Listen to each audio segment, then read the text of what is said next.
Numancia, Aklan in Western Visayas in the Philippines. I'm having my morning cup of coffee, my coffee with Gino cup here, my Copico Blanca. Copico Blanca is my choice of 3-in-1 coffee here in the Philippines. It's coffee, cream, and sugar all in one. Comes in this sachet. Put the powder in your cup, put hot water, and you have a nice cup of coffee. Let me see if I'm even online. Make sure I'm online here before I get to start talking. Oh, it looks like I'm online. Somebody made a comment. Somebody made a comment. Bri Capistrano said hi. Hello, hello, Bri. Hey, Emilio, my brother in Oceanside, California. All right. Emilio, good morning. Good morning, Emilio. Good morning, Sir Gino from Bry. All right. Thank you. Thank you so much for joining the live stream this morning.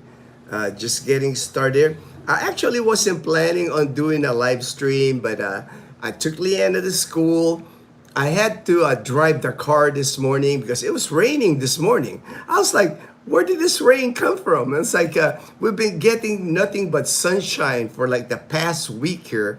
All of a sudden, we have like rain this morning. It was a downpour too. It's a good amount of rain was coming down this morning here in Numancia. So I had to take Leanna to school. Then I got back here and I was like, man, let me check the weather. You know, what's going on with the weather? So I start checking the weather. So I said, man, I might as well do a live stream since I'm checking on the weather. And usually I'm like, that's the first thing I check in the morning is the weather. And this morning I wasn't even checking the weather. I was just relaxing here, getting organized, editing some videos. Joe Cano, good morning, Brother Joe, hello, hello. Okay, so on the AccuWeather for Numancia area, let me just see what they're saying for Numancia here. 74 degrees Fahrenheit, nice and cool, you know, because it's raining, no sunshine, no sunrise this morning. But it did say here, cloudy with showers bringing heavy rainfall. Watch for flooding. There's actually a advisory here on the AccuWeather for our town of Numancia. It says moderate general flood advisory. So gotta watch it because we have a few.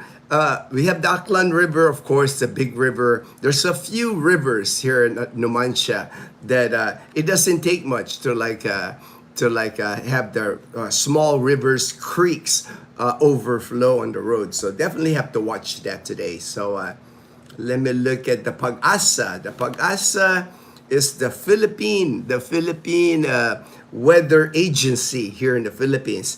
And what's causing the rain today, I'm looking at it, it says here, there's a trough of a low pressure area affecting Visayas and Mindanao. And we're in Western Visayas, so not just us here, also Mindanao is being affected. Says here, the trough of the low pressure area, possible flash floods or landslides due to moderate and heavy rain. So depending on the area where you're at, like here it says Visayas, Mindanao, Sorsogon, Masbate, even up to this one is because of the northeast. So these areas, Visayas, Mindanao, Sorsogon, and Masbate, is affected by the trough of the low pressure area.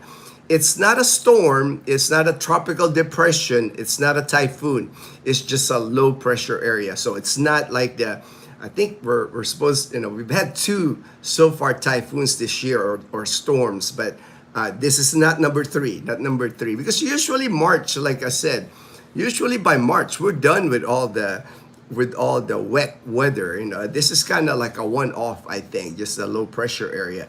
But in the Cagayan Valley, Aurora, Quezon, up north in Luzon, cloudy skies with rain caused by the northeast monsoon or amihan. More power to the channel. All right, I'm seeing all these characters. I've never had those characters before. Let me I just want to make sure they're not something I have to delete. Skating Geezer, my good friend in Ormoc City. Looks like it's raining in your area too. Probably in Ormoc, Skating Geezer, because I'm looking at the low pressure area affecting Visayas and Mindanao. Aloha, Derek. I've been watching, man. I started watching Untamed. I'm not done yet. I'm like halfway through Untamed, man. Thank you for the recommendation. I like it so far. I like it so far. I like the actor there. The gentleman there. I think he was one of the Hulk at one time. He was one of the Hulk a long time ago. But I like him. I've always liked him as an actor. Okay, it's hard to read this name. Sima? Okay, I'll just shortcut it. Sima. All right. Thank you for all the characters. Thank you. More power to your channel, Sima. All right. Let me just go through there. Hey, the Colonel. Good morning. All sports fans, veterans, and lovers of peace. That's right, man. The faithful and the strong going, hey, Colonel. I saw that you guys made it out to the Canadian Beaver. I know they have the Expat get-together there on Sunday. I think it's like the second Sunday or something like that for the month. So once a month, they have an Expat get-together at the Canadian Beaver. One of these days, Dazzle and I will make it out there for that. Just because it's school, Leanna's got school on Monday. Usually when we go to the Canadian Beaver or Ross City, we have to stay overnight, because I don't like driving at night. So if it's a get together, usually it ends up, nighttime, and I just don't like driving at night. It's a 2-hour drive from Rojas by beach to our house here. So at nighttime, man, that is treacherous. That is treacherous on the car, man. I'm not going to drive that. So usually when we go to the Canadian Beaver or Ross City, we stay overnight and then leave the following day. But one of these days, maybe not soon, because all this oil, all this gasoline increase here. I have to watch tighten the belt a little bit with this, and that's going to be part of my topic today. I was doing more research, trying to figure out, this oil price, how it's going to affect the Philippines. It's really going to affect the Philippines. This is going to be like the next month or so, depending how long it lasts, that Middle East, a conflict in the Middle East, depending how that lasts, really going to put us big strain on the Philippine economy. As many know, Philippine economy relies on remittance from people overseas. There's over 2 million Filipino Filipino workers in the Middle East. And a lot of them are wanting to come home. They don't want to be there, of course, right? So I'm going to talk about that. That's going to be the topic today. Is the hardships facing the Philippines at the start of 2026. Unfortunately, it's going to be hard times here the next month, 2 months, or this year. It's going to be a struggle for the Philippines, and I'm going to explain that. My analysis. Bri, while here in Cavite City, the sun. Oh, nice, man. I'm happy to hear that, Bri, that you're having at least it's peaking. I like that when it's at least peaking. Have a chance of sunshine for the day. That's awesome. Lowell says, good morning. Kumusta from Oregon? I hope you had a great day. God bless. Thank you, brother. God bless, my brother. Always a good day, man. Always, if I wake up in the morning, Lowell, it is a good day. It's a great day for me, man. It's like I'm just thankful for each day. If what I went through 3 years ago with my cancer treatments, man, every single day for me is a blessing. The minute I just open my eyes and I'm happy, I'm smiling because. Man, it's never guaranteed, man. I always thought about that before. How you people you sometimes hear they just didn't wake up or they died in their sleep. I think about that stuff now. Because when I went through my cancer treatments and even after that, man, I sleep heavy now, super heavy. Before, I've always been a good sleeper. I'm not a light sleeper. I always sleep really well. But now when I sleep, I'm almost like in a blackout mode. And when I wake up, I'm like, where am I? You know, it's like I have a lot of dreams. I'm like, I don't know what it is, but after the treatments that I had, man, it's just like I just like it's very deep sleep that I get into. Thanks, Lowell. Lowell from the Colonel. You're right. Light rain here in Ormoc. Take care and God bless. God bless. God bless there. Skating geezer. Thank you. Thank you so much. My Air Force brother. My Air Force brother here. All right. Said hi. Hales. Derek. Are you watching World Baseball? Just the highlights. Just the highlights because I can't get it live. You know, it's hard to find a live. Usually when I go online, they're just talking about it. So I saw Otani, you know, they played that Chinese team, Taipei or something, and then they had to like forfeit because no mercy rule. I think the Korea gave them a good fight, but looks like Team Japan's doing well. Then I saw a Scubal gave up a home run on his first pitch Scubal for the USA, but the USA won the game and everything. So just the highlights. I'm watching the highlights. I'm a baseball fan. I love baseball, man. So that's my favorite sport. Baseball is my favorite sport. Like your boys say. All right, Colonel. I'm the same. You know, I always stay overnight. Yeah, it's like to me. It's if you're here in Panay Island, if you're gonna drive at night, be very very careful. To me, it's dangerous. It's dangerous to drive here in Panay Island. I don't care if you're Iloilo, Capiz, Aklan, or TK. It's just dangerous to drive here at night because so many vehicles here, even jeepneys, cars, motorcycles, especially tricycles, especially. They don't have any lights at night. You know, a lot of them, I don't know, understand, but their headlights, they do not turn on their headlights. They're thinking they're saving their headlights to make it last longer or something like that. But bicycles even, there's bicycles on the road without no lights, no reflective gear, no reflective jacket. People crossing the street, you know, wearing dark clothes, no reflective belt, no nothing, man. You know, you're driving on the road, all of a sudden, whoa, where did that guy come from? You know, so to me, it's just dangerous. And I've even had my glasses fixed. You know, I had my new glasses, prescription. And even now, you know, when I drive at night, I can see better, but still, I'm not going to take a chance. I'm not going to take a chance driving at nighttime. Glory said hi.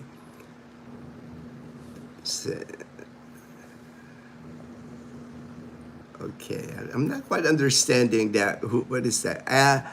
Halex. Howdy, Lowell and Colonel from Jokano. Hey, Dazzle, Andy. I enjoy your personality and video, friend. Oh, thank you. Thank you for the kind words, man. It's always a positive when I hear that. Always a good encouragement. Thank you so much. Oh, thank you. I'm glad. Glad to hear that you're a nice guy, man. You know, not many. You know, unfortunately, there's more and more less nice guys now. Is it Lola Day today?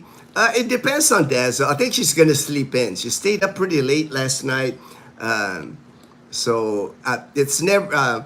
It's a good day, I would think, because it's cloudy, but. They haven't talked fishing. Mom or Dazzle hasn't talked any fishing. Right now, we're just busy with Leanna because I think this will be Leanna's last week, Thursday of school.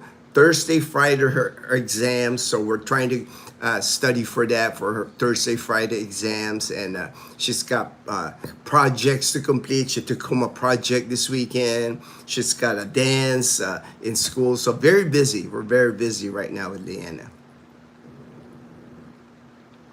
A reflective shirt like yours at night. Oh yeah. Unfortunately, they don't believe in that, man, Emilio. Very rare do I see, like in the military, we used to have like a reflective belt. You know, we wear a reflective belt, sometimes even the whole vest. I've never seen that here. People even on motorbikes don't ride that. Even the single motorbikes, I never see them wearing reflective anything at nighttime here. You see motorbikes riding here. People here will tell you, motorbikes riding without any lights on, no headlight, no brake light, nothing working on the motorbike. But you'll have a driver and 2-3 people behind him at nighttime. It's just like the craziest thing. Safety is just not a big priority here, unfortunately. Good morning, bro. Good morning, Michael C. Good morning. I never drive at night, bro. See, I'm not the only one. I know I'm not the only one that doesn't drive at night here, because it's twice as dangerous. I agree. Maybe even more. Maybe even more dangerous than twice, man. It's just like not a good thing to drive at night here. That I try to avoid it at all costs. Andy, yeah, tell me about it. It's rough for us nice guys these days. Women are brutal. Well, with that statement, man, the women are brutal. It's just meeting the right one, in my opinion. It's like the people that has come here that I've helped move here to Calibo, move here to Panay Island. It always boils down to finding the right Filipina. It's like dating or meeting the right Filipina. When they meet the right Filipina and date the right Filipina, life is wonderful. Life is glorious. But man, if you meet the wrong Filipina, man, it's absolute misery. I've seen it many times now. It's like the odds are still good with the people meeting a good Filipina. Thank goodness for the single guys. There is a chance. There's still a good chance, higher chance of meeting a good Filipina. But the few Filipinas, the wrong ones, man, I have to agree with you, Andy. They're just brutal, man.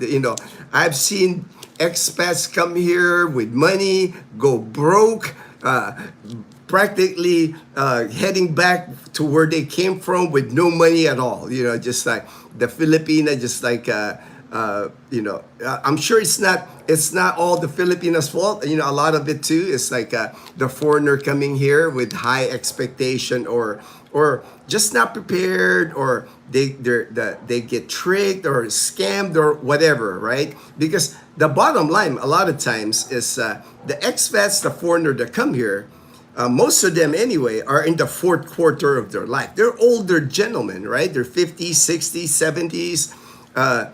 They should know by now, right? They should have been exposed to life. But, sometimes people lose their minds when they meet a Filipina.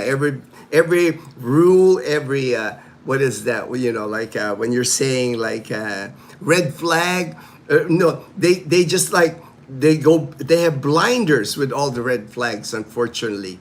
Like I said the other day, I was mentioning, I have a friend, and I was telling him, I was warning him with so many things. I was warning him, but he was just go, go, go. He was just so eager to rush into a relationship, rush into getting married, and it just went south. It really went bad for him. I think that's one of the key. Take your time. It's like I never understand why guys are such in a hurry. Especially older guys. I can see young guys. When you're in your 20s, you can be, impulsive. You can go to Vegas and get married. You can do that when you're in 20s. But man, when you're in your 50s and 60s, especially if you've been divorced once or twice, you should know better than to rush into marriage. That should be like last on your list when you come to the Philippines. But unfortunately, people sometimes lose their minds when they get here. Lowell, hello, Joe, God bless. Emilio, drive or walk at your own risk. That's crazy. Oh yeah. Many people get run over here at nighttime. Many accidents happen here at nighttime. Motorbike, and don't even count the number of people on motorbikes here that have been drinking. It's like forget about it, man. Here in the province, when you have fiesta, even like a regular day, a Sunday even, people are drinking here. There's like I think one of the favorite pastimes of Filipinos is drinking all day, all night, and then after drinking all day, all night, hop on a motorbike and let's go. You know, there's and many accidents, many crazy accidents you see here in Panay Island. Like, you know, you're going like, how did that happen? You know, how did that motorcycle end up in the sari store? You know, that kind of thing. You know, it's like, it is what it is. It is what it is. You just got to like, you know, manage the risk. You know, manage the risk. Like for us that know that, we just don't go driving at night here. We stay at home at nighttime. When it gets dark, I stay home. We never leave the house once it gets dark. It is different time here again. Daylight saving. Oh, thank you for reminding me. I forgot about daylight savings time. I kind of knew that Sunday, early Sunday, and I did remember Fortune. His birthday was yesterday. Our Fortune, Master Fortune here in our channel. I did greet him happy birthday yesterday. And then I remember Fortune's birthday Sunday, then early Monday here morning. It's like that the time change. Last night. Now 15-hour difference instead of 16 hours difference. I wish we would then change our time. Yeah, I don't get it. You know, I never could understand that time change. What does it accomplish anything? I don't know. It's like I have to meet a nice one that won't cheat. Yeah, Andy. And my advice to people all the time, Andy. Just come to the Philippines. You know, if you're here already or if you're still coming here, just come to the Philippines. Forget about all that online dating if you're still in the West, if you're still in America. Too many scammers, I think, with those dating websites. Just come here, find a place where you want to go in the Philippines. That's very important. Because a lot of times what happens is you start meeting somebody online, you end up going to where the Filipina lives. It might not be the best place here in the Philippines. It could be Mindanao. You know, you might end up in Mindanao. You know, it's like, you know, that kind of thing. So it's best like find a place, decide where you want to be in the Philippines. If you want the city life, BGC, Cebu City, Iloilo City. If you want the province life, many provinces that are semi-city, you know, borderline between province and city. You know, find that place. But, you know, I think a lot of people make the mistake of like moving here because they met a Filipina online and they're going to try the Filipinas area. So think about it. When that relationship, you go to the Filipinas area here in the Philippines, let's say Mindanao, whatever, right? You go to that place. If the relationship doesn't work, a lot of times you turn sour to the Philippines. You know, I've seen it many times. People turn sour. It's like, I'm headed back. Philippines is terrible. It's a horrible place. But you missed out on all the good areas here. And there's a lot of nice air. Boracay, Panglao, you know, Panglao, Bohol, even in Luzon, many resort towns that you can go to if you like the beach. If you don't, go to the mountains, go to Baguio, go to Tagaytay, higher elevation, cooler weather. You know, don't go to like a remote area in the Philippines because you met a Filipina and you're banking on your whole success here in the Philippines based on that, how that relationship is going to turn out. Just my opinion. Just my opinion. I met a bad one on Dia and used my pics to start a scam, saying I was her baby's daddy when I never met her. Yeah, that's what I'm saying, you know. More and more now, you know, maybe a few years ago, people had said, you know, I know people that met Filipina, dated some websites, some dating sites. That's how they met their wives. They're now married many years to their wives. Maybe in the past that might have worked, right? But now there's just so many scams online. I can't even count the scams that I see on Facebook, right? On my email, you know, it's like you got, even on my cell phone, there's just so many scams going on now that it's hard to trust any of the websites or anything like that. Plus, do you want your information? You know, you're giving your picture, your identity to like these dating websites, like you said, they might use it against you. You might use it against you, man. Driving several hours, Lowell, tires me out anymore. So I would say overnight myself, brother. Oh yeah, yeah. It's already a 2 hour drive for us here. From our house, it's 2 hours to the Canadian Beaver. So that's already a long drive for me. You know, it's like if I do like drive there, hang out, and I don't drink alcohol. Most of the people there drink alcohol. But I do like seeing my cat and Laura, James and Karen. I know they go to the Colonel. I do like hanging out with the people. It's just I don't drink, so I'll eat dinner or something like that. And then when it's time to go, you know, it's like it's nighttime. So I'd have to plan it where I stay overnight there. With gasoline prices increasing, maybe more and more Filipinos turning off their lights to save gas.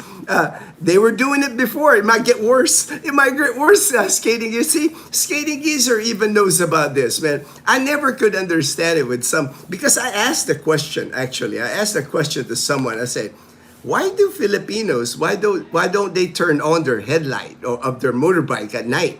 You know, what is it? Because they're saying they think that if they don't turn it on, that the headlight will last longer, meaning they don't have to replace the bulb or the headlight itself. I'm like, that doesn't make any sense. It's the battery, right, that powers, but that's how they think. That's how they think, unfortunately.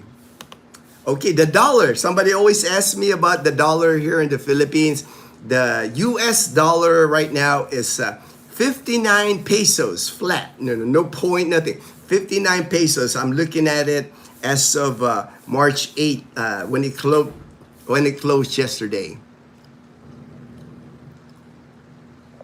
Red flags are real, man. Don't choose to ignore them. Yeah, right?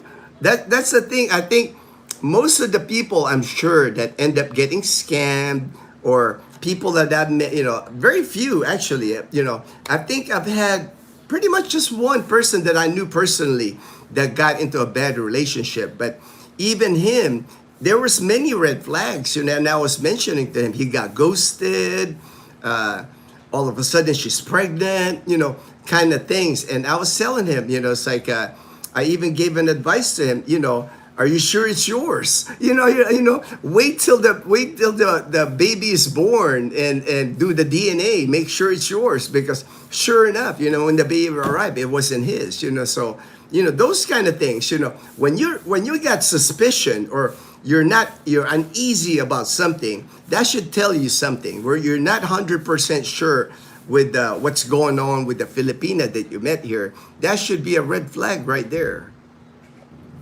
Don't ignore them. Like the Colonel says, don't ignore the red flags. Gino, an older guy doesn't know if he has tomorrow, and maybe they are in a hurry to live life. Well, I can see that. I can see that, Joe. I can see that, where, you know, what do I got to lose? I don't have much time, right? Maybe that kind of thinking. Or, you know, they're thinking, well, I'm late in the game. I might not be meeting another Filipina. But, I think, you know, take your time. Take your time. Love, relationship, genuine love, genuine relationships.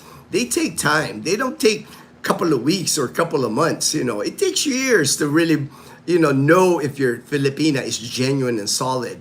You have to go through hard times with your Filipina to really find out if she's the one. She's a good one. So, of course, when you're having fun, when you go to resorts, or they're traveling in the Philippines, you're on vacation with your Filipina having fun, it's all good. It's like the honeymoon, right? But you really find out if you have genuine love. It's like when the honeymoon is over, when it's just you and your Filipina trying to establish your life here somewhere in the Philippines. Gino, does your family buy new or used cell phones? How are the prices there? Oh, okay. Captain Ron, my cell phone right here is an iPhone 10, a hand-me-down. My friend in Hawaii gave me, this used to be his daughter's phone in Hawaii. And then I have another phone here, my backup. This is my backup phone. My friend Vincent from California, when he visited me, he gave me this. This is also like a used phone in the US. So as long as it's an unlocked phone, we can use it here. So I guess I've been blessed that way. People are like, "Hey, Gino, I have a spare phone. It's not being used here. Do you want it?" And I'm like, I'm always taking it because it's like Leanna needs a phone, Dazzle needs a phone. But of course, Dazzle has a new iPhone. She's got the last year anyway, iPhone 16. Because yeah, I got to take care of her. It's more important for Dazzle to have new phones. Like me, it's not a big deal, man. I'm just like, man, I can have a flip phone, one of those Motorola Razr, and I'll be fine with it. I'm not big on cell phones, but I understand. Dazzle's younger, her generation, they're big on having nice phones. Prices there, it just depends on the cell phone that you want. If you want brand new cell phone here, like I bought Leanna a cell phone Christmas, a brand new cell phone, and I bought her the Oppo. Oppo is like OPPO, local brand. I don't know I think it's like made in China, Taiwan. I don't know where it's made, but they sell them here. There's a lot of brands, Oppo, Realme. There's a lot of like a really inexpensive smartphone, and it's a good phone. Takes good pictures. Leanna still uses it.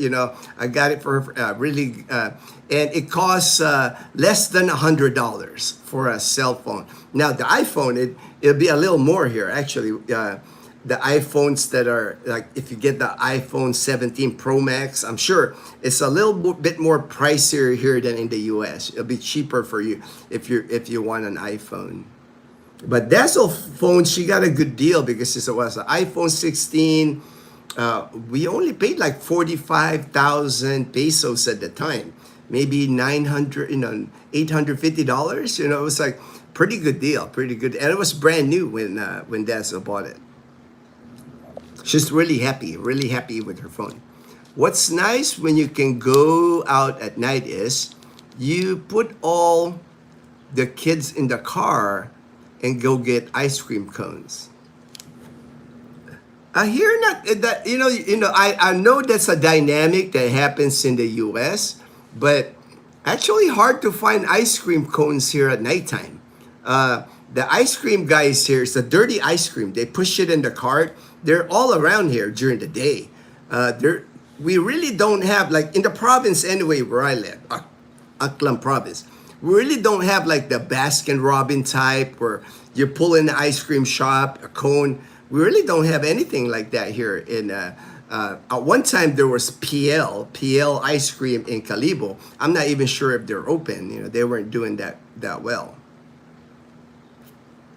That's not a dynamic that happens here in the Philippines. Because like the sorbetes is what they call, the guy pushing it. He's got a cling, ling, ling, ling, ling. He's pushing homemade ice cream. They're pretty cheap here. 10 pesos to 20 pesos, about a quarter or 30 cents for ice cream here. So usually that's during the day. It's not many places here where you can go out at night and get ice cream. I can't think of any place. Not in our town, in Numancia, zero. In Calibo, there is a frozen yogurt place near the Esplanade. It's called Iyagi Cafe. You can go there. They have frozen yogurt, but that's pretty far out there. It's like she was from General Santos. Awful girl. Oh, I'm sorry. Sorry to hear that, Andy. And unfortunately, you're not alone in that. You're not alone with that, Andy. I have talked to people, and they said that they met terrible people online. That's why I say to people, just come here to the Philippines and have the chance to meet the Filipina here. That way, you can at least meet the Filipina eye to eye. There's not a lot of questions in your mind. There's no. It's easy to spot somebody that is deceptive, right? When you're looking at them, and you can ask them questions. It's harder for them to like come up with excuses. When you're online, there's just so many excuses that they can come up with. There's just so many excuses. All right, let me just plug my laptop here. Just to make sure. We lived in the city for over 2 years. Now we live in the province and built a home. Oh, congratulations! Congratulations! What's that? Spurl. I thought maybe spur.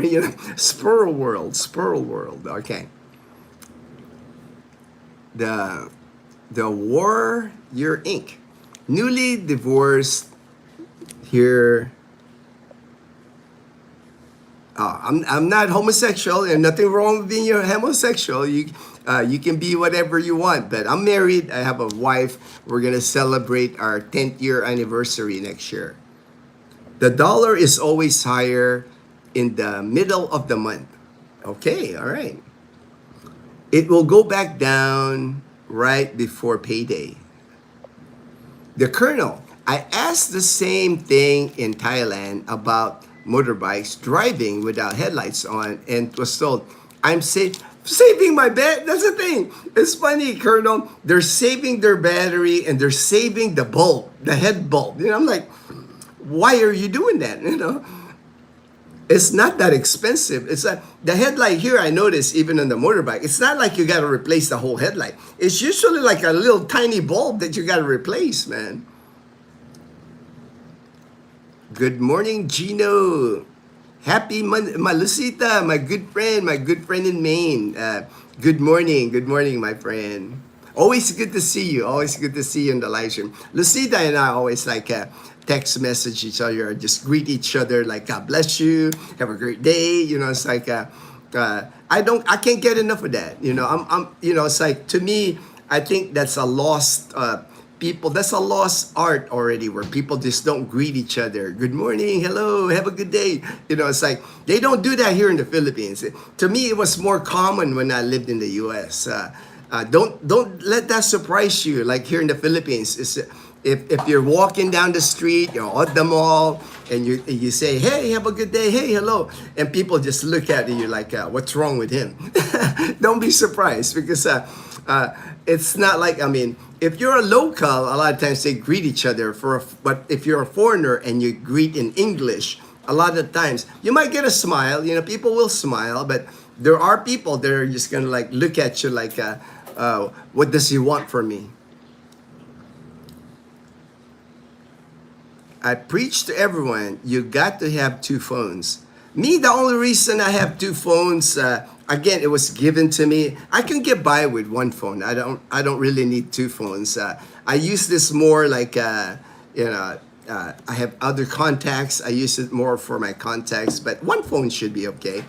Unless you're thinking about a US phone and a Philippine phone. That I can get, because some banks, some websites in the US, they sent you an OTP, in a text OTP, and that, I know you can't access some sites in the US, so people keep, I know people that keep Verizon, T-Mobile, when they come here to the Philippines. But it can get expensive, That's not cheap. That's not cheap to maintain here.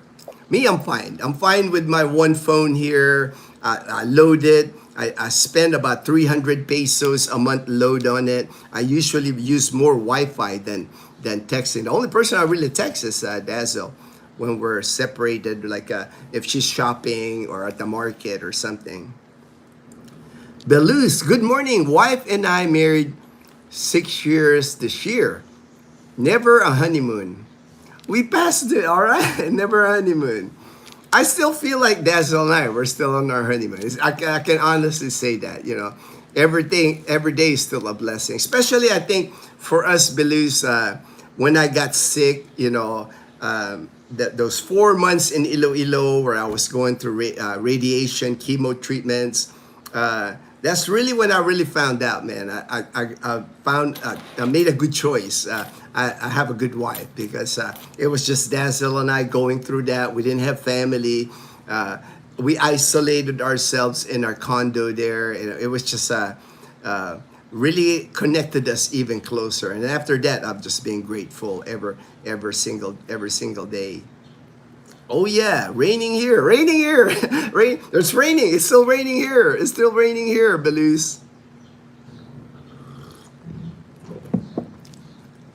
It is. It's cheap. The Oppo. There's several categories of the Oppo. It goes from like like 5,000. There's 10,000 and 15,000. So of course the 15,000 pesos one has more features, more memory.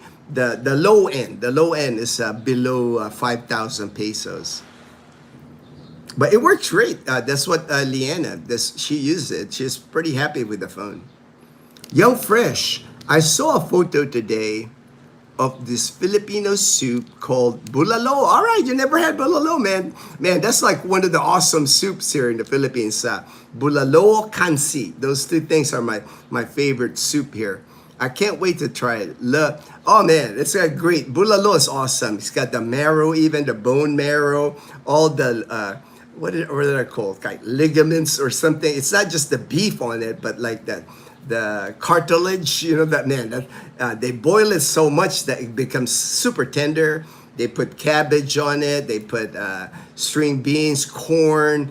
It's just a good soup. Good soup. Two versions. Bulalo is one of my favorite, but kansi also. It's the same concept, but kansi's got like they add like a butuan. Butuan is like, it makes it sour. It makes the soup sour. I love both of them, man. Hospital and funeral expenses must be less than a headlight or battery if so many are trying to save them by not driving. Yeah, I mean, well, I don't know. Hospital can be, cost here is even like funeral here. You're looking $1,000 to $1,500 at the minimum. End. It's not cheap. It's not cheap. Hello, it's daylight savings time again. All right, Ramil, thank you, Ramil.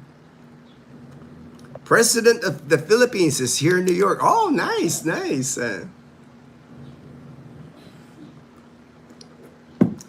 Colonel, Jokano. All right. We stayed in Iloilo for over 2 years. My favorite hotel is Zuri. Never been to the Zuri. I think at the higher end. I know Zuri is like a little bit more. We go for the budget. We go for the budget hotels when we stay in Iloilo. Yeah, right there. I've seen it.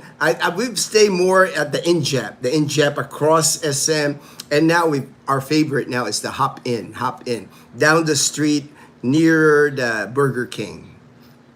Said, hey, Miss Shipwreck. All right, hello, Miss Shipwreck. All right, so I got through the bottom there. I'm gonna hit my topics now. Hit my topics now. And again, my main topic today is gonna be, I know the hardships facing the Philippines in 2026 because of the Middle East. This is going to be a hard year here in the Philippines, and I'm going to point out some of the things on my research why I say that. First thing, the embassy, the United States Embassy in Manila, they did an announcement this weekend, March 7. Security alert. The U.S. Embassy in Manila has issued a security alert advising American citizens in the Philippines to remain vigilant due to the potential of demonstrations, anti-U.S. sentiment. That happens here in the Philippines. I've already seen some videos on YouTube where I guess they had a Women's Day or something like that this past weekend. And there was people even protesting, right? They were trying to get to the U.S. Embassy, but they were blocked off by riot police, a barricade. And they were like yelling anti-U.S. sentiment, And I think that happens anywhere you go in the world, right? This is the times that we live in now. It doesn't matter where you go in the world. There's going to be anti-American, especially what's happening in the Middle East. I actually think a lot of these are funded by China. Correct me if I'm wrong, but I really do. I've actually seen some rallies where the signs are just so well made. It's not one of those, the sign that you would make like a generic at home, like you're really angry at America. They're just like so like professionally made signs. Even to me, that's a red flag to me. But maybe I'm a conspiracist that way, but I think a lot of our troubles in the world is caused by the government of China. Just me. But key points, location, Manila, of course, around the embassy. If you have an appointment at the embassy, be very careful when you're traveling in Manila. because of the anti-American, anti-Israel right now sentiment. And I see that in my Facebook. There, the politics, even the politics here in the Philippines is using that. There's two parties here in the Philippines, just like in America. Actually, more parties, like political parties, but there's two sides here in the Philippines. It's the current President Marcos and the Duterte family. Those are the ones that probably going to end up vying for the presidency in 2028. Although Marcos can't run because it's a one term here. You get one term, 6 years, you can't run again. So, but I'm sure they'll have a candidate on their side. But anything going on, they're gonna use that against each other, and I'm seeing that. Yeah, the same dynamic that I see happen in the U.S., where each party is just like confusing the people to where the people are just angry. Some people, like I saw one person being interviewed because she was wearing like an anti-American T-shirt, and they're asking her, "Why are you anti-American?" She couldn't even answer it. She couldn't even answer it. She's just like with the group. She looked like she was young. She looked like she was still in college, but it is what it is. I think pretty much anywhere in the world, that's like the sign of the times now, is that the world we live in. It says here, advice to U.S. citizens: avoid areas where protests or large gatherings are taking place. To me, that would be common sense. The one thing you do not want to do here in the Philippines as an American citizen, as a foreigner, as an expat, if you're not a Filipino citizen, you cannot participate any rallies here, any anything political event. You cannot participate with that. That's a ticket for you to get deported. It's like especially if you're wearing something like identifies you, like you're an American, you got an American flag, and you're an American, you look American. That can get you in a lot. That'll get you deported here, because they don't want to any foreign nation influencing the politics here in the Philippines. So be very careful of that. If you see a rally, if you see a large gathering of people, go the other way. Go the other way. Yeah. Be safe. Be safe. And then it's good to, like, me, I find out a lot of things on Facebook. I know many people don't use Facebook anymore, but a way for you to check the news, at least, check. Are they going to have like a million march rally of some type happening in Manila? That happens all the time in Manila. Anti-corruption rally or anything like that. That's going to cause a lot of traffic anyway. You don't want to be out and about in Manila anyway when that stuff's happening, because you're just going to be stuck in traffic. Yeah, exercise, increase situational awareness if you're traveling in Metro Manila. A lot of this stuff, political, a lot of this stuff, unfortunately, they happen in Manila. That's the area where all these things usually happen here in the Philippines. Here in the province, we don't see a lot of that. It's like in Calibo, once in a while, in a one corner, there might be a dozen people rallying about something, and you're going like, what the hell? It's too hot out there. What are these guys doing? But in Manila, it's just more intensified in Manila, because a lot of it in Manila, you got all those university kids that get influenced a lot. It's like the different politics that happen in universities. Same thing that in universities in the U.S., same thing happens here in the Philippines, in Metro Manila. Here, the schools here in the province, they just don't have that. Most kids in the province, they're just happy they're going to college. They don't have time to rally and all that. A lot of times, those people in Manila, they got money.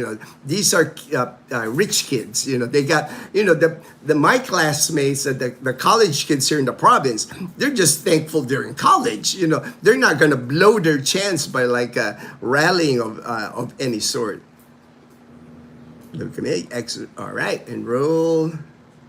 So that's the travel advisory from the U.S. Embassy. I'm always seeing the reports from I belong to like a group from the embassy, so I get these notices from them. Always check them, man, because stuff happens. Stuff happens here in the Philippines. You do not want to be in a bad spot here. Sperl, some value the life of the light bulb instead of their life. I think a lot of it, Spurl, I don't know if they really value the light bulb. I think a lot of it, unfortunately, I think, just my opinion, I think a lot of it's lack of education. They just don't know the risk that they're putting themselves in, especially here in the province. Unfortunately, we have a land transportation office here. They're in charge of giving driver's license to people.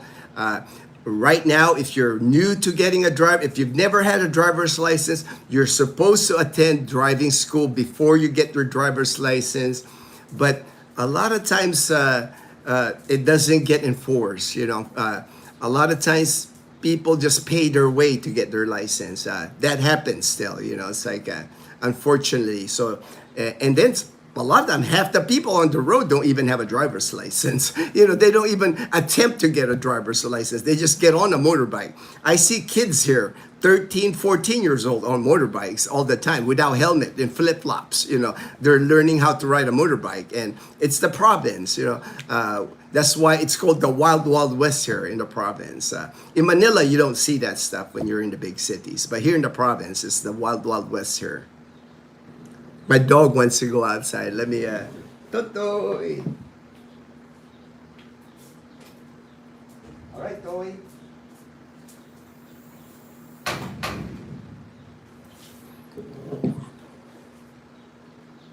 Gino, are you still cooking on your grill outdoor? I remember a video.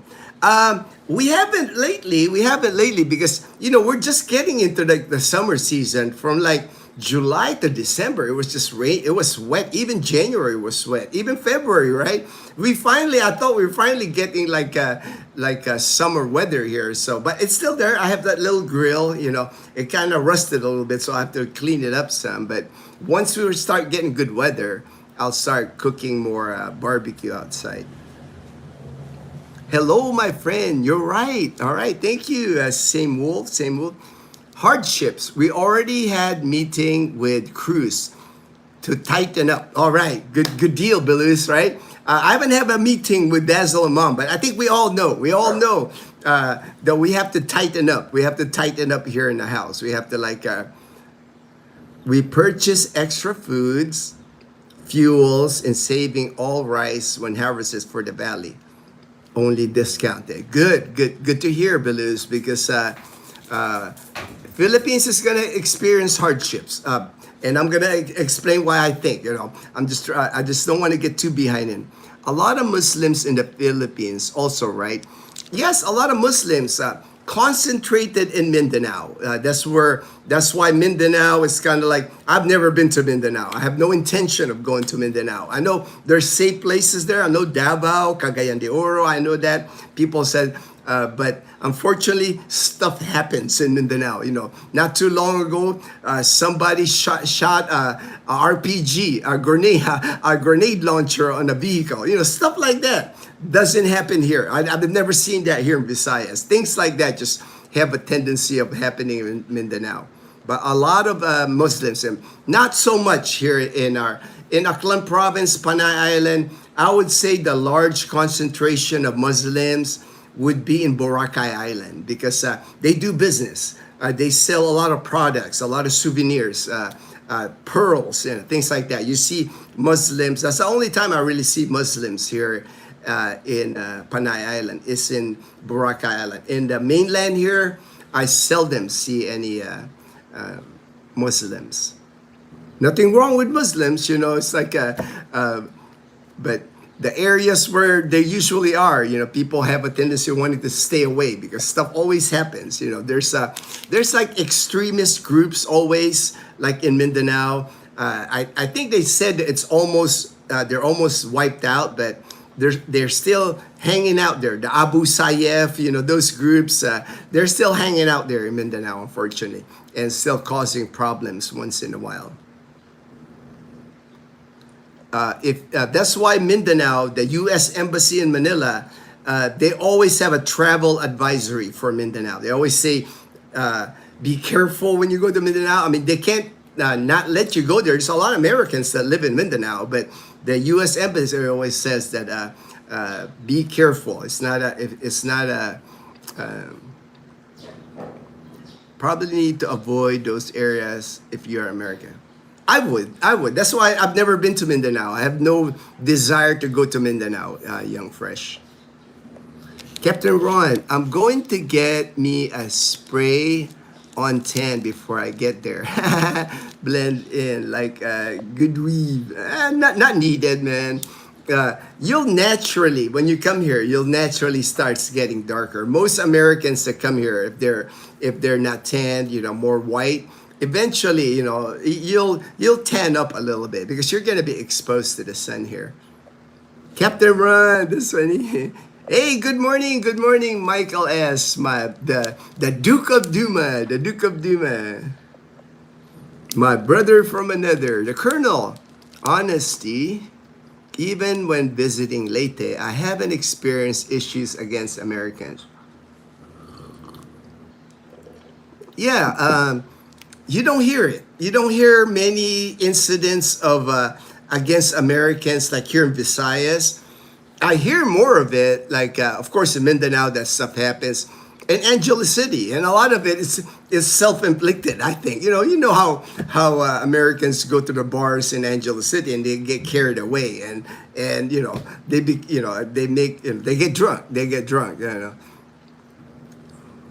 But here you won't experience it. You don't want It's to me you'll see it, Young Fresh, when you come here. I know your fiance girlfriend is in Antique. You won't see any of that here, man. You're going to a good spot. At the mayor's car, James D. The Colonel, that's because you look German. You look German. Nobody's going to mess with the Colonel. I know, right? Nobody's going to mess with the Colonel. All right, another news part of the oil surge. Visayas area here, ferries suspended over global fuel crisis, oil surge. Rising global oil linked to Middle East have prompted Ocean Jet. And if you've been here to the Visayas, Ocean Jet is one of the big companies here that transport people. They call it fast craft. It's not the roll on, roll off. It's like I've taken Ocean Jet from Cebu to Bohol. Took like 2 hours, maybe even less. I mean, that it's like a speedboat almost. It goes so fast, fast ferry ride.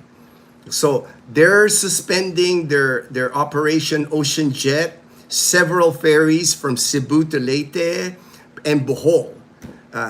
Potential ripple effect on transport and cost of goods. Of course, they're not the only one. Even your roll on, roll off, the cost for people, the passengers, cargo, it's going to get crazy because that's one company here in Visayas, a big company here in Visayas region that is suspending their operations.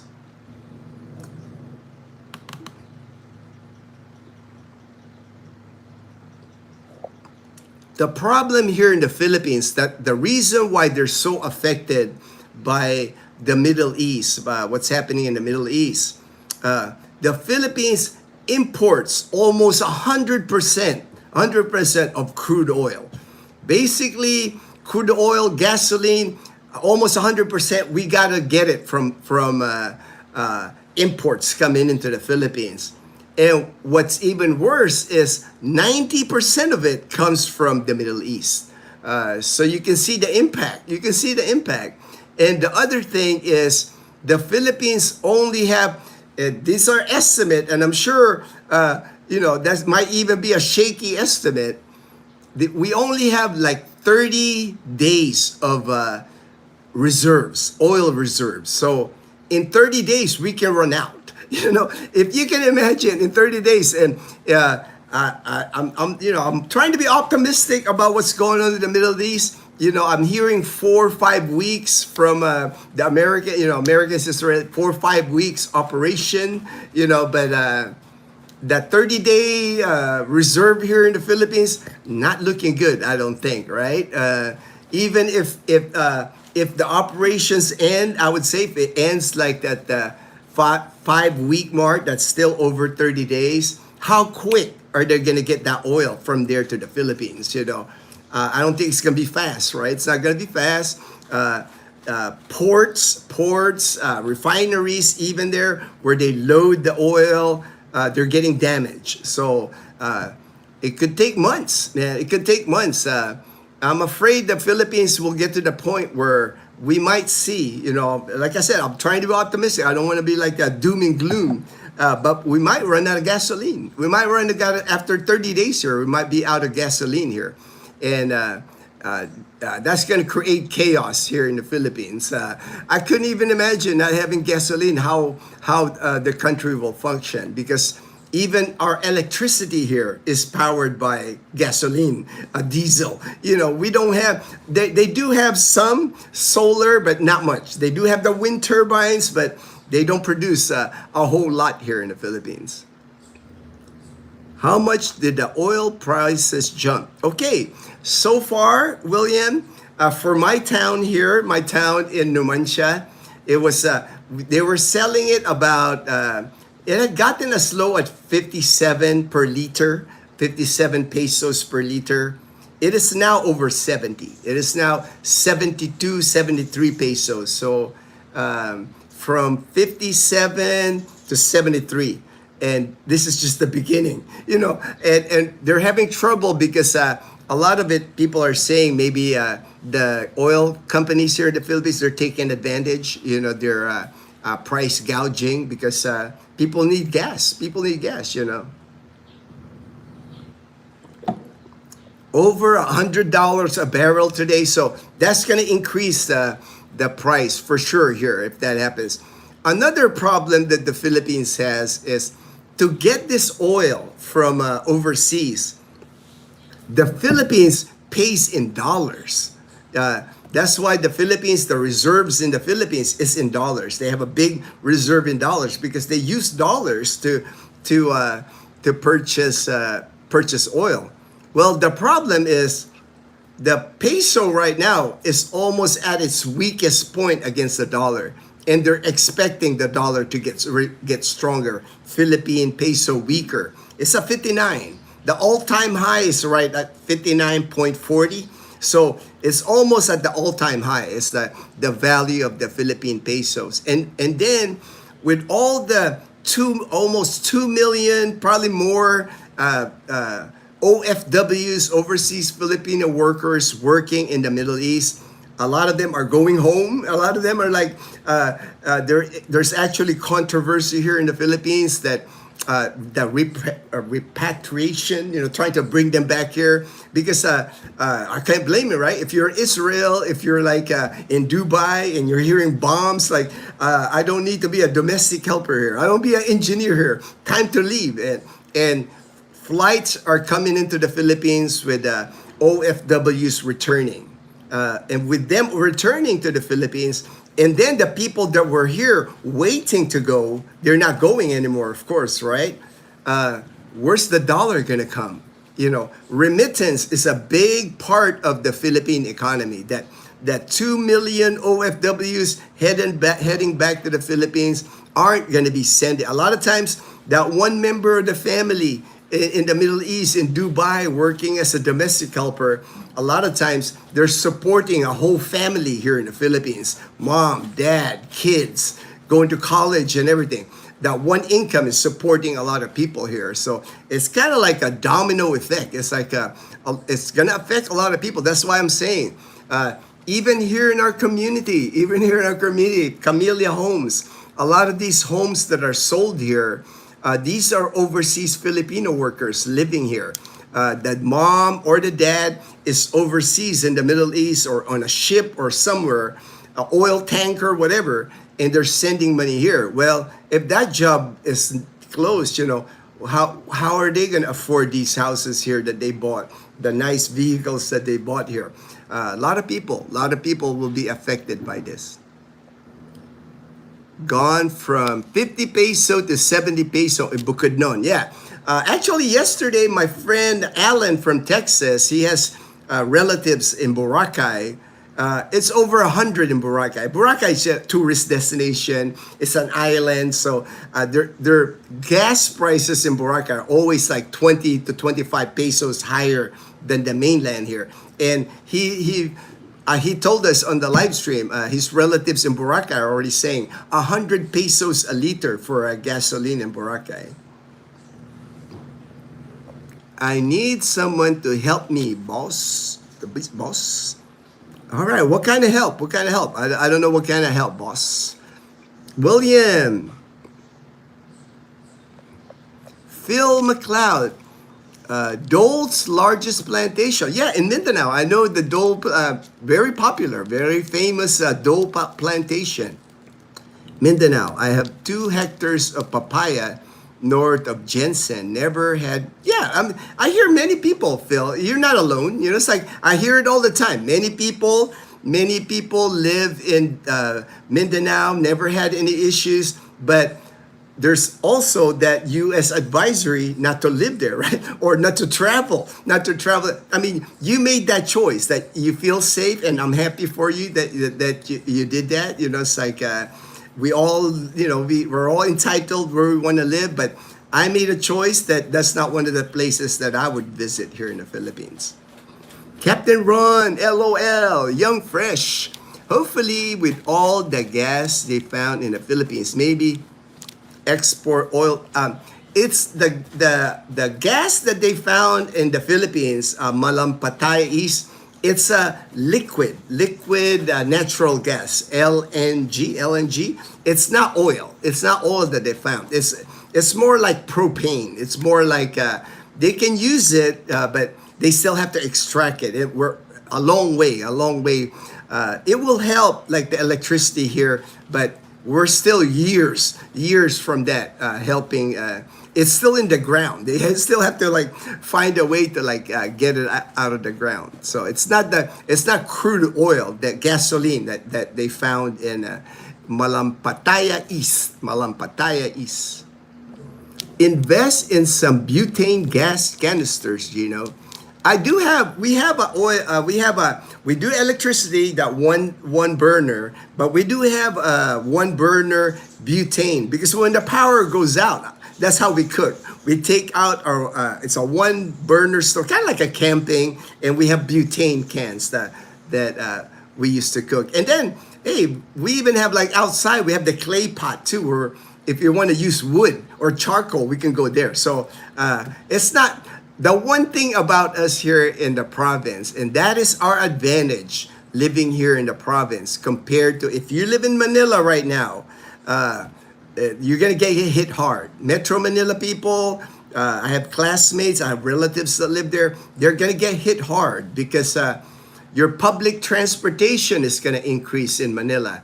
And a lot of times you don't have a choice. If you want to earn money and work, you got to ride public transportation, right? Your groceries, delivery of groceries to the SM markets, all that's going to be more expensive because the vegetables in Baguio City that have to be driven to Manila, they use trucks, semi-trucks, gas prices, everything's going to go up. Even, I would say, even canned goods, all that. We're not so much affected here like in the province because our products don't come from so far away. It doesn't come from Baguio and travel to Manila 4 or 5 hours just to get produce. Our produce are like local farmers here. Our public market, when you go to the public market here, it feels like a farmer's market. You know, when you go to the public market here in Numancia, your carrots, your potatoes, they're not like super clean like it is at SM, where it's like, man, it looks like so shiny. You didn't wrap it in plastic and everything. It's like, ooh, wow. You know, here there's still dirt on your when I buy lettuce, the lettuce I buy here, it's still in a cup with roots on it. It's still growing. You know, it's still growing. That's how it is here in the province. So we're not gonna struggle as much. Our seafood supply. Aklan province is mostly coastal by the ocean. I live 10 minutes from the beach. There's vendors all over here that from roadside stalls. There's even vendors here that They have a motorbike. They have 2 coolers in the bike, styrofoam coolers with ice, and they'll sell shrimp, squid, fish, and they're just yelling. They're just yelling like that they're selling seafood. They come to our house. They come to our community. They'll park right in front of the gate guard, and people in our community will go out there and buy their product. They have a scale and everything, fresh seafood. So we're not affected as much. Like for us, my defense against the gas prices, we have a tricycle. I'm just not going to drive the car as much. I'm going to drive our tricycle, and we're not going to go far. We're going to go to the public market here in Calibo, buy most of our stuff at the public market. It cost me $4 to fill up a tank of my tricycle. Lasts me a week. So we have to tighten our belt, like Belus in Leyte. Everybody's got to tighten our belt here, because we just don't know what the future holds for us here. Kind of like how it happened during the pandemic. When the pandemic happened, people like this year, we had planned, Dazzle and I, Leanna's going to be off school here pretty soon, summer vacation. Summer vacation here is April, May. We had planned on trips this April and May. We're just going to cancel that. To me, I'd rather save our money.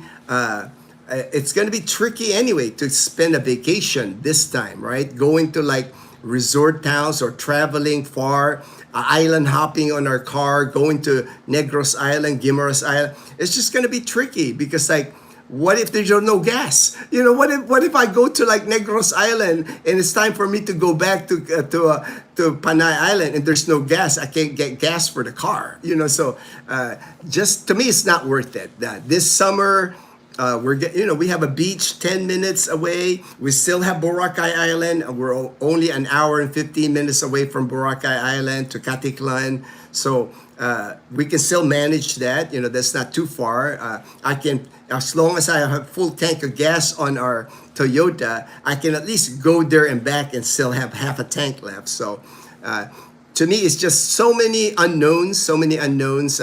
And I think that's gonna happen to most Filipinos this year. Is this is like summer season in the Philippines. April and May is the big vacation months here in the Philippines because the kids are off school. So it's your chance to like take the kids with you on vacation, right? I think there's just gonna be a lot less Filipinos taking vacation this year, just because you don't know. Prices of airline tickets have already gone up. Domestic travel has already gone up because, again, the fuel for the jets, I'm sure even Boracay, man, April and May is the biggest months for tourists in Boracay. They have in April, they have so many things scheduled in Boracay, like the dragon boat races, beach volleyball, international competition. I just don't know how all that's going to get affected by this for sure, because people might end up canceling a lot of their vacations to Boracay this year.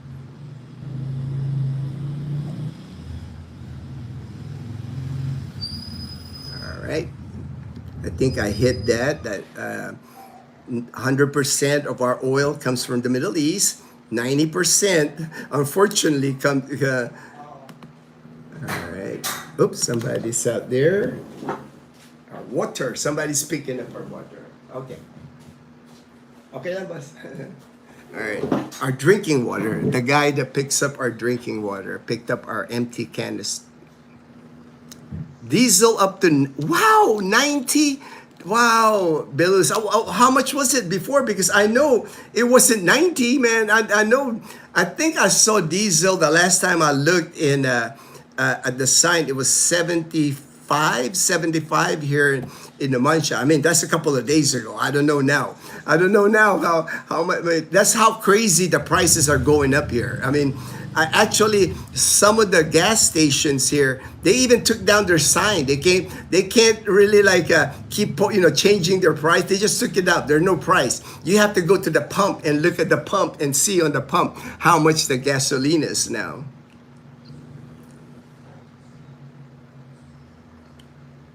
Yeah, food prices because of transport.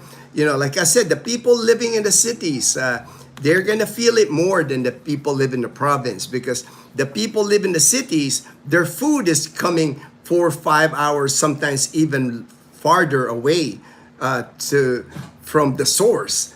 Us here in the province, you can ask, like James and Karen's adventure. Like, heck, James plants his own. He's got his own corn. He's got his own vegetables right there in his yard.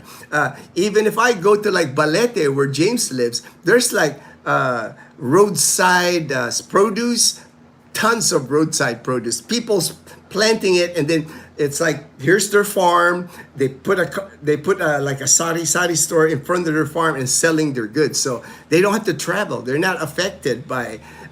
I might have to travel there, or when I go outside here in Numancia, all these mom and pop. These mom and pop actually here in Numancia, they're gonna make more money now, because it happened during the pandemic. During the pandemic, so many mom and pop food stalls, like carts, even like tricycles. They were like driving the tricycles, filling the tricycle with like produce, fruits, seafood, and driving the tricycles, going around the neighborhoods here and selling it.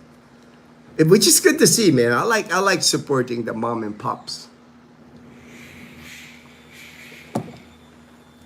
Induction cookers is the way to go. I had the induction before.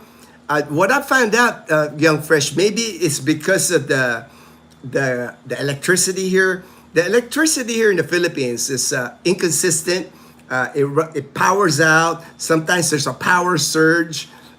They just don't seem to last. I've had them before. I've had the induction. I had a one burner induction, and they never last. And a lot of times, the problem with the induction, not all the pans that they sell here in the Philippines work on it. You have to get a specific skillet, specific pan to work on the induction. So forget that. The electric that I have there, that one is one of those coil, old school electric coil is.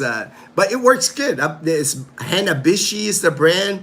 I think I paid like $30 for it. That thing right there has been going for at least 2 years, man. 26% increase. Wow. Yeah, man. We're expecting higher than that. These oil companies here in the Philippines, I'm sure, and even the local gasoline stations, I'm sure they're gonna take advantage. I'm sure they're gonna start price gouging. Hey, Fortune, my brother in Bacoor in Cavite. Panay Pasi. I got my Panay Pasi shirt. I'm wearing my Panay Pasi shirt today. All right, meeting. Hey, understand, brother, understand.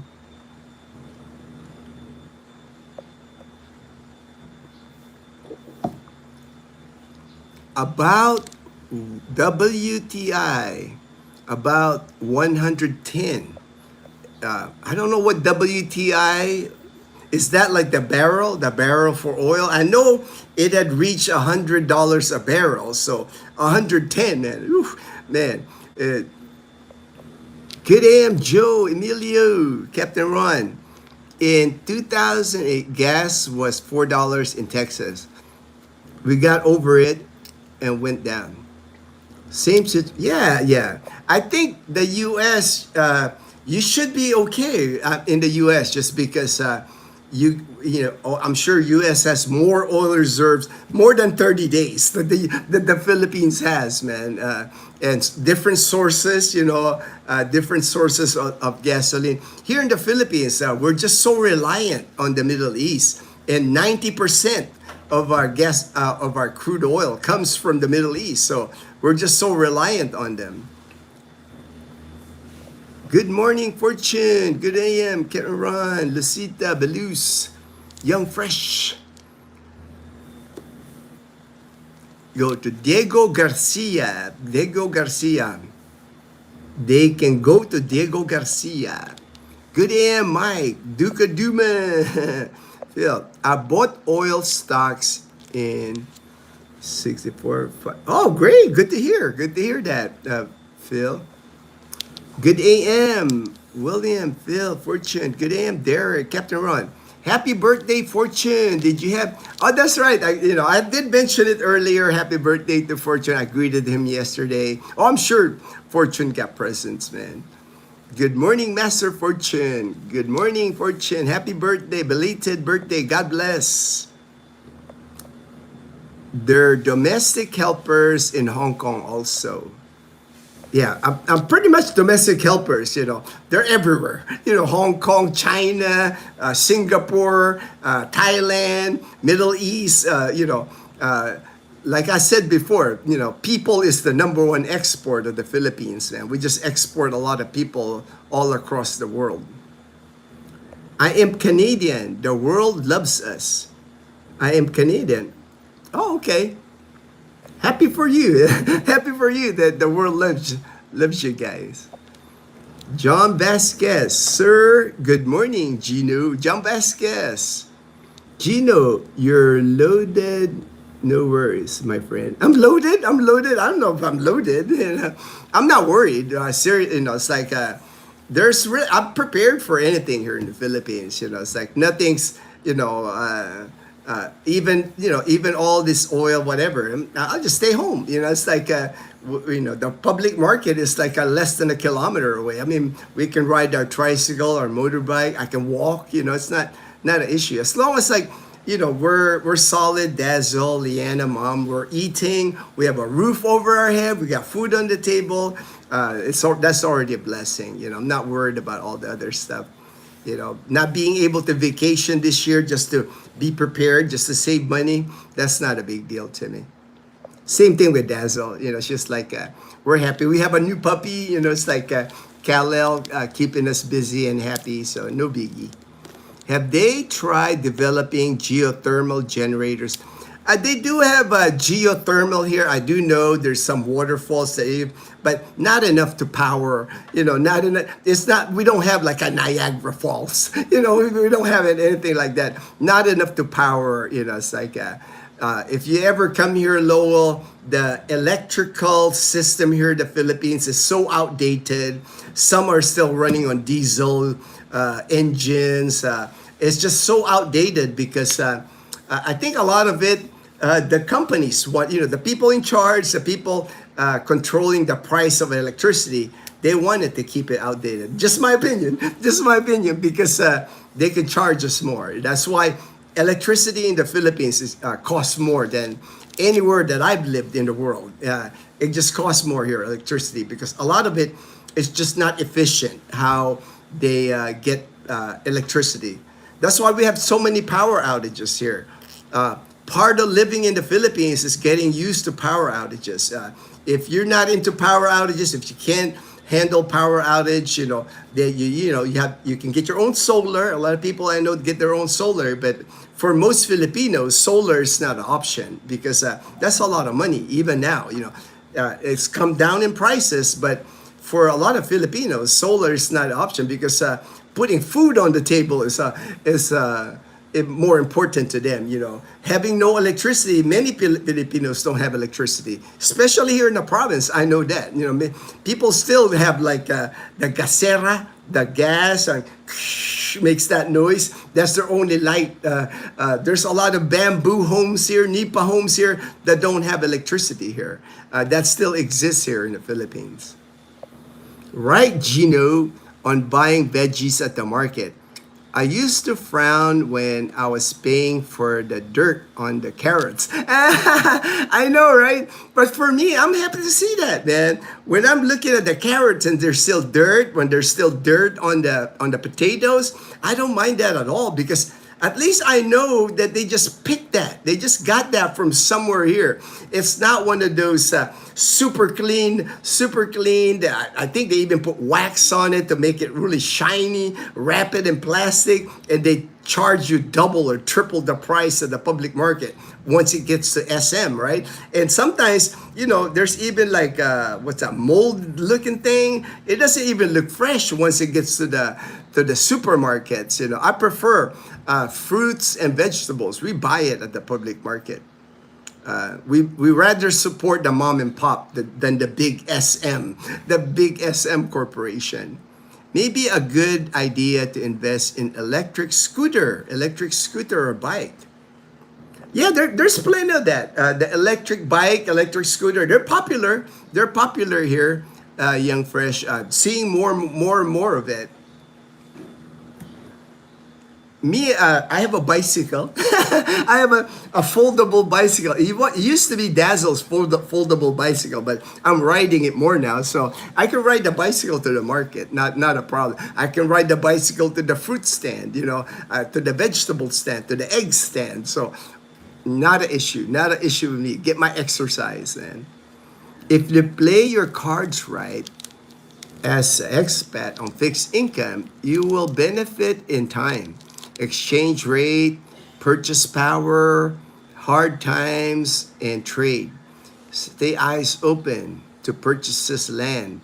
How diesel was 60 plus.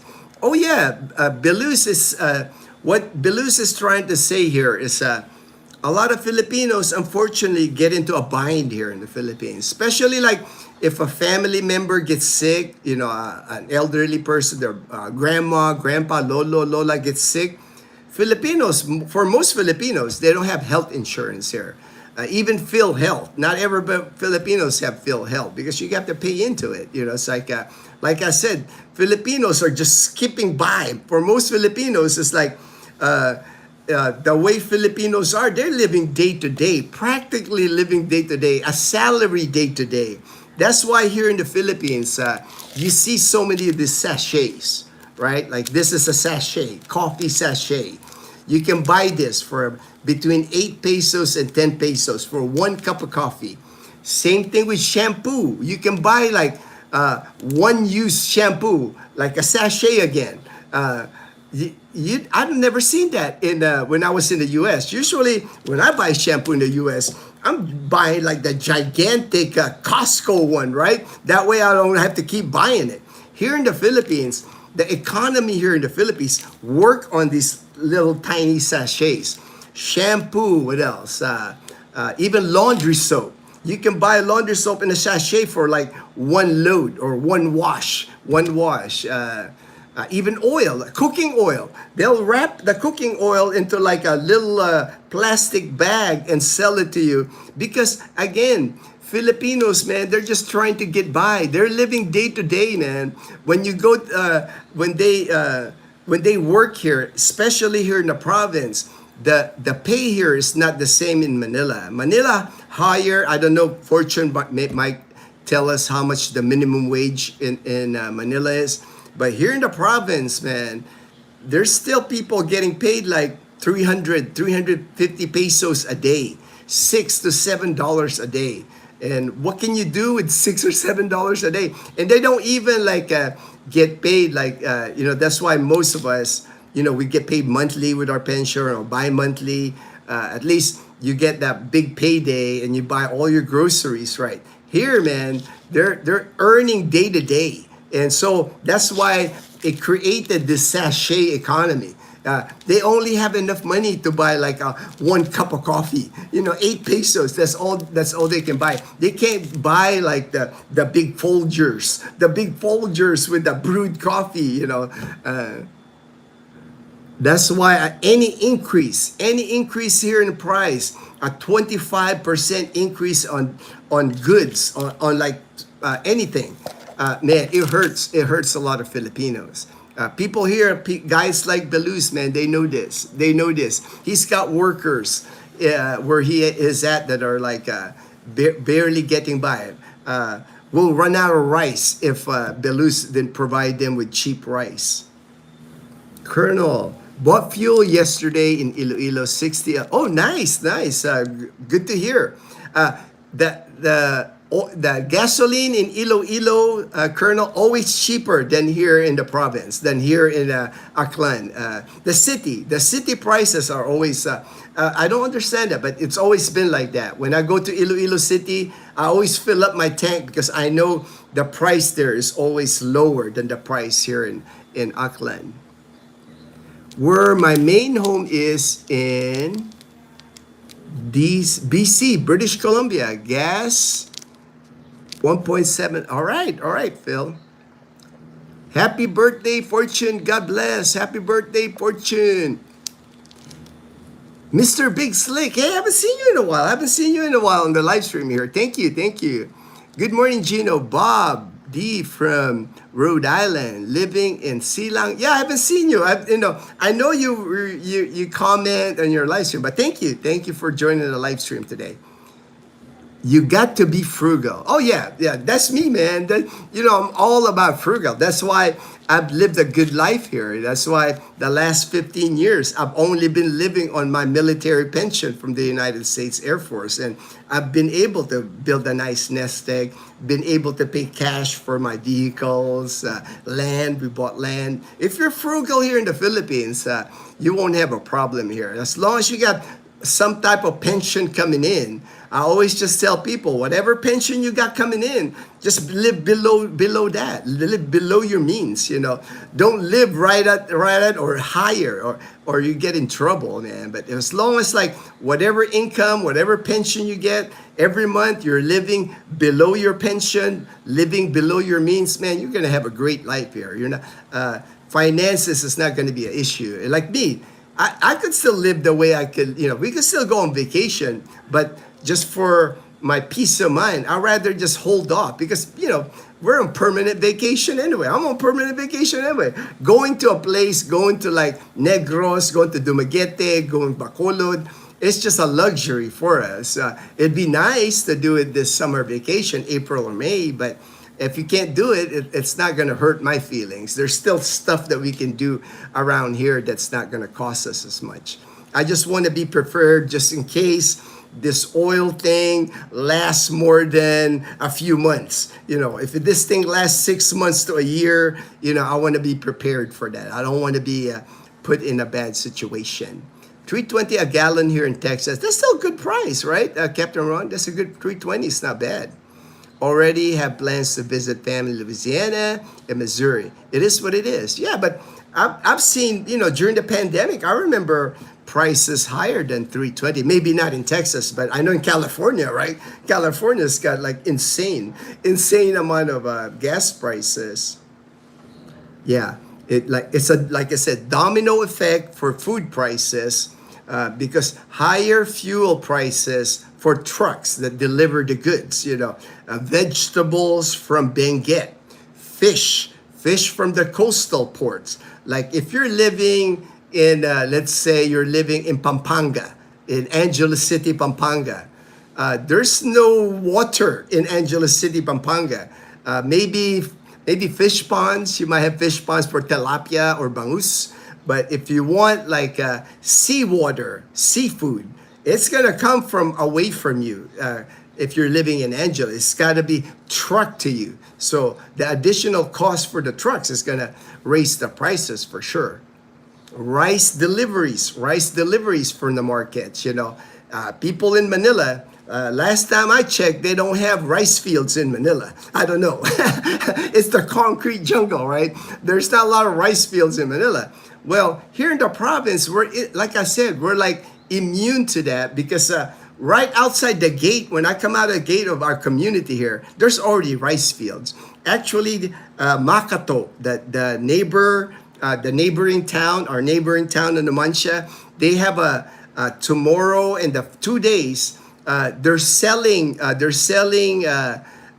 rice at 20 pesos a kilo. Now, I don't know what kind of rice this is. I don't know if it's, I'm pretty sure it's not jasmine rice or the fancy rice, but really inexpensive rice, 20 pesos. The government here always that's always like what is that? A campaign promise by a lot of politicians. I'm gonna sell 20 peso a kilo rice, And sure enough, Makato, the neighboring town here, the next 2 days, if you go to their town hall, town plaza, they are selling 20 pesos a kilo of rice. I pay about 50 to 60 pesos a kilo for rice at the grocery where I buy it or at the public market. So if you're looking for cheap rice, man, Makato Aklan. Makato Aklan. Now, like I said, I don't know what kind of rice it is, but it's still rice. I'm sure many people in Aklan, I'm sure they're going to buy that tomorrow. the next 2 days here. Castaway, I'm simply happy and entertained by just going for a walk here. I will be good. Oh yeah, right? You don't have a problem, Michael S. You're all mobile, man. You don't need gas. You're always walking. I never, I've seen you a couple of times ride a tricycle, but you're always walking. So not an issue. Not an issue with you, man. How much you think is like for big 50 kilo of rice? I want to get my girl and mom a 3 month supply at a time, but rather buy it in bulk. It just depends on the rice, Young Fresh. Different types of rice here. Normally, you will see decent type of rice, 40 pesos a kilo. The good rice is usually 55 pesos a kilo. That's your jasmine rice, dinorado rice, top of the line. And it goes all the way down depending on how the rice look, like a long grain, or some rice looks like they've been beaten up, some like look perfect. It just depends. They got so many varieties of rice here. It just depends on but a good rice, I would say you would be paying 50 pesos a kilo. You're gonna get good rice at that price. Oh, okay. You just answered about the rice. Yeah. Now, like I'm saying, the rice that they're selling at Makato tomorrow, I don't know what quality it is, but man, I know people will buy it because, like I said, when you're living day to day here, when you're living like paycheck, when I say there are people here in the Philippines living paycheck to paycheck. It's not like a 15-day paycheck or 30-day paycheck. They are living day to day. There are laborers here that work daily, farmers, construction people, tricycle drivers. That's a day-to-day thing, man. If you don't go out and ride your tricycle and get income, you might not get that 350 pesos a day. So when you take home that 350 pesos, you're budgeting. You're buying like 1 kilo of rice. You're not gonna be able to afford like the 50 kilo bag of rice. That's why it created that sachet. The sachet economy. That's why there's like 1 million sari-sari stores here in the Philippines, man. You can't go anywhere here without a sari-sari store. And the sari-sari store, they sell items like small items, like 1 piece of candy, 1 piece of gum, 1 piece of cigarette if you're a smoker. That's how they sell at the sari-sari store here. Because again, people don't have that like extensive cash supply. They don't have a supply to go grocery shopping and spend 2,000 or 3,000 pesos in one shopping trip. There's people here living, relying on that sari-sari store, man.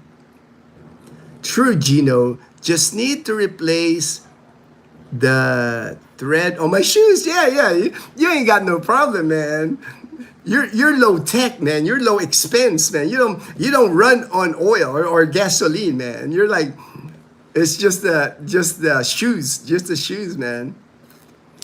To worry about me, yeah, LOL, man. It's all good with you, man. Young Fresh. You know what I like? A lot of canned sardines, tuna. I would always stock up on those since I moved there. Oh yeah, we do. We did the same thing. We have a lot of here. We stock them but we don't eat it all the time because it's so cheap for us. Dazzle and Mom, they can just go to the public market, get fresh fish all the time. So it's more like backup for us. Like when it's raining like this and they don't want to go out to the market today, we might just open a can of sardine or a can of tuna. That's how we roll here. But yes, we sell our rice for about 47 a kilo. 47. See, that's a good price. That's how you remain an asset. As long as we remain asset, security follows. Yeah, it's like if you remain good to the people around you, like Belusis, His farm is helping people in the community. He's got his own personal security right there because he's an asset to the community. Barangay captains happy about him. You know, they're gonna be like, of course they're gonna protect him, make sure that nothing happens to Belus in his area. I notice a lot of places don't accept credit or debit card. Oh yeah, it's not common. Not the only time I can really use I don't have credit cards anymore. I got rid of that long ago. I only have debit card with my Philippine bank account. The only time I can use it is SM Cherry, the grocery run by SM, the company. But even in Calibo, a lot of restaurants, a lot of places don't accept credit or debit card. And if they do, they'll charge you an extra 3%. Like Toyota Aklan is one. Like if you buy something at Toyota Aklan, get service at Toyota Aklan, they'll let you use your card, but they'll tap 3% added to your bill. Same thing with a lot of like different places that offer it. It's not free to use your card here. We're not like in the US where everything runs on cards. Here, everything runs on cash or Gcash. Gcash is more commonly used now. The electronic wallet on your phone. You sign up for Gcash, put money in your Gcash, and you can pay everything here using Gcash. Even at the sari-sari store. Even like a sachet. If you want 10 pesos, you can like text them, Gcash them the 10 pesos and... Yeah, Castaway. Cash or Gcash here. Yeah. We're not a card. We're not a card. I guess not many people use cards, and it'd be dangerous anyway here. Like to be using your card because they might steal your number. You know, I wouldn't. I would use cash and Gcash. Maybe in the U.S. it's a lot safer to use credit cards and debit cards. Here in the Philippines. Man, you don't want your card getting stolen here, your credit card or debit card. Belus, Cass, been addicted to sardines. Sardines, all right. And rice. And stinky fish, Beautiful, beautiful. All right.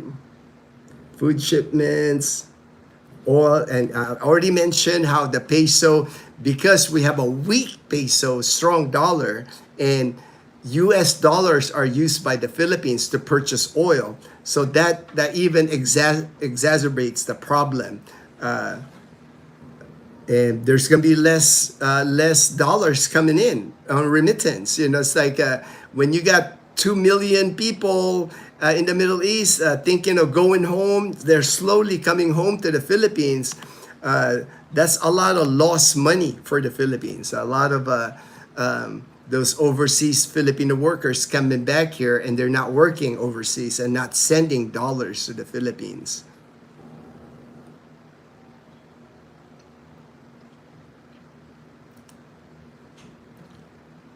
Definitely going to affect the remittance flow to families here in the Philippines. Like even the people that do stay, I'm sure not everybody's going to head back to the Philippines. I know Filipinos, man. I don't care if there's bombs. Man, I'm going to work, man. I got family to support in the Philippines, man. They're going to hang in there. But, you know, what kind of safety though, right? If you're here, if a bomb explodes next to your building where you're working, they might cancel work for a couple of days, you know, so that kind of thing. So, the stability of work right now in the Middle East, you know, we're talking, you know, Dubai, Qatar, Yemen, you know, all these countries. Saudi Arabia has always been the number one employer of Filipinos. You know, a lot of Filipinos are going to be like, you know, looking at unemployment or coming back home to the Philippines. Their contracts not being done yet, so they're not going to get paid, you know, in dollars that the government of the Philippines relies a lot on those dollars, man, those are remittance. I do notice, like I know in Iloilo City, I read an article, the mayor of Iloilo City, they're gonna put in some money. I think it was like 3 million pesos. That's about $60,000, 55,000. They're gonna help like the jeepney operators. That way, the jeepney operators, the public transportation Iloilo City, they're going to subsidize them. That way they don't get hurt too much. But, you know, I don't know how long like local governments here in the Philippines can do that. I don't know how much cash sachet, cash reserves they have, but they are thinking of things like that, helping like the jeepney drivers, helping the farmers, helping the fishermen. The fishermen here in Aklan, they run on gasoline too, diesel, to run their boats to go out, 4 or 5 hours away, go fishing in the deep ocean. So that's going to be an issue, right? Because their costs, they're already just scraping by. People think, it's the farmers and fishermen, man, those two people, they are such like the hardest working people here in the Philippines. But unfortunately, they're the ones that struggle. They're the ones that don't make a lot of money. It's like, man, it's back-breaking work to be a farmer, early in the morning till dark, and they don't get paid well. Same thing with the fishermen. They can go out fishing there miles and miles away in the middle of the ocean, come back. Depending on when they catch is how they make money. So if they don't catch anything, if it's a bad day, man, they don't make a lot of money. And I don't see many rich farmers or many rich fishermen here. It's usually the landowners that own hectares and hectares of land, and they use Filipinos to work the land. They're rich, but the workers themselves, unfortunately, there's a big disparity in wealth. Same thing with the fishermen. A lot of fishermen don't even have their own boat. A lot of times they're just happy to get hired on the boat so they can work a boat. And the guy that owns the boat, he makes the money. The workers working the boat, the guys pulling in the nets, they're on strict salary or maybe like a commission of what they catch. So they're not making a lot of money. It's like subsidized. That was one thing. And then the government here already, the executive branch of the government in the Philippines already implemented a 4-day work week, and they're encouraging private companies to also do a 4-day work week. That way, less people on the road using public transportation. So those are some of the things that they're trying to do to help the situation. But I think that's only going to be so much that can, they're even talking about maybe allowing people to work from home. It's like, I don't know how that could be feasible to many of the people that work here in the Philippines. And again, the biggest problem is the Philippines only has 30 days of oil reserves. In 30 days, the Philippines can run out of oil. They can run out of gasoline in 30 days. And the more I read, the more I see it, man. It's not going to be pretty if we run out of gasoline here. Unfortunately, the Philippines relies on oil, relies on gasoline. A lot of things here cannot function with that. Even electricity here runs on diesel and gasoline, man. I have a Blue Yeti. I have one of these power station, and I can power my power station in my car. So, but still, I gotta have gasoline on the car, man. Maybe it's time for me to invest in those portable panels, solar panels. I have been looking at it. The Blue Yeti offers like the lightweight folding panels. I can plug in my power station to it.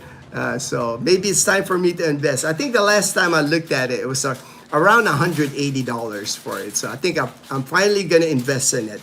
It can't hurt to have like a backup source of power. All right, so I think I hit all the topics there regarding the gasoline, how it's gonna be hardship, definitely hardship here in the Philippines.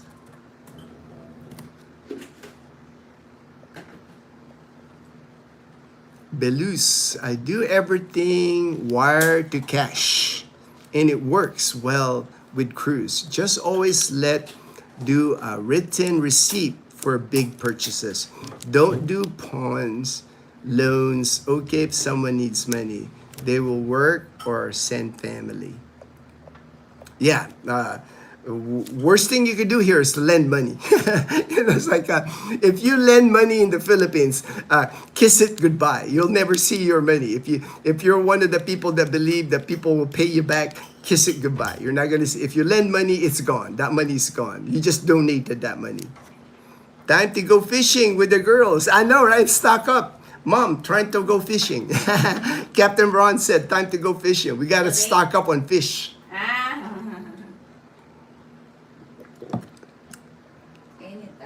Yeah, anytime. Mom says anytime, Katara. Mom says anytime. Anytime they're up for fishing. So rain today and tomorrow. Okay, so tomorrow too. I didn't know if it's going to rain tomorrow, but it is. Raining right now. Raining right now here in Numancia, Aklan. Things will be sunny again. Rain season not over yet. Man, I don't know what it is, man. This has been the longest rainy season here in the Philippines, man.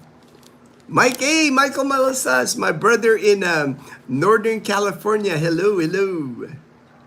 Sure, fortunately, there's food everywhere for the province people.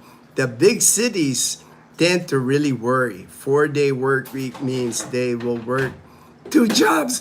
Yeah, I know, man. That's why we're kind of immune, right, Belus? We can survive better. This oil thing, this gasoline thing, is not going to affect us too much in the province because I'm not reliant on gasoline. If I don't have gasoline, we can survive easy here in the province.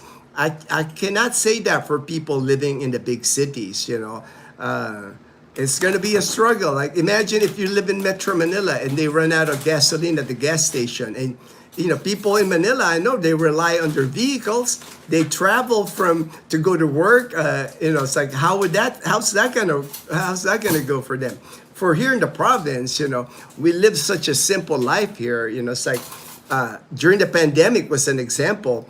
Dazzle and I, we pretty much stayed home for a whole year. We didn't go anywhere for a whole year during the pandemic, and it didn't hurt us. If anything, it made us closer because we start exercising more, jump rope. We would jog around the community here, Netflix. We can entertain ourselves here. And then, like I said, people brought food to us. There were vendors that coming into the Camellia. We didn't even have to go to the public market. They were coming in here to sell their goods.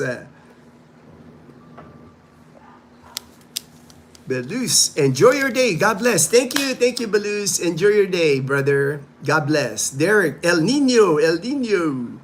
Does Mom or Dazzle catch more fish?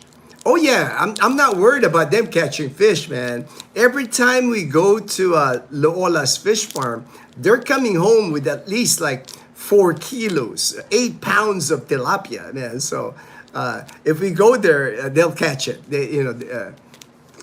So if we want like a steady supply of tilapia or milkfish, we won't run out of fish. Most of the time they'll cook, the fresher ones, the nicer ones. And they always tell me that they do not want to stock a lot of it because the frozen one that doesn't taste right to them. Me, I don't care, man. Fish is fish to me. Frozen, fresh, it's protein. It's protein to me. But I know they're more picky when it comes to eating fresh fish. Oh, the sun. All right, the sun. Nah, I'm being teased. You're being teased. No sun here, man. It's actually breezy here. Looks like we're going to get more rain here. All right. I'm going to end the live stream right here. I think I covered all my topics. Oh, this one last thing. This is just a plug. I know many people ask me all the time. They're interested. They like hiking. They like hiking here in the Philippines. And here in the Philippines, both Aklan Province and Iloilo Province, there's a trekkers group here. A good-sized group if you want to go hiking up mountains. You can go with this group. Right now here in Iloilo, March 14 to March 15, they have Mount Iglaulau. I've never been there, a Mount Iglaulau hike, basic mountaineering and environmental courses. So it says your outdoor experience, basic knot, tying and gears, wilderness first aid, leave no trace ethics. So they always have this. They always have this here in Iloilo, also in Aklan province. They go hiking, they go overnight, they camp at the whatever mountain they hit at the top, they camp and they come back down. It's guided. Of course it costs money. Of course it costs money. Different costs. But if you're interested, if you're like a big hiker, Panay Island is a great place to go. Many mountains here that you can hike. Many groups that go on hiking trips here in the Panay Island.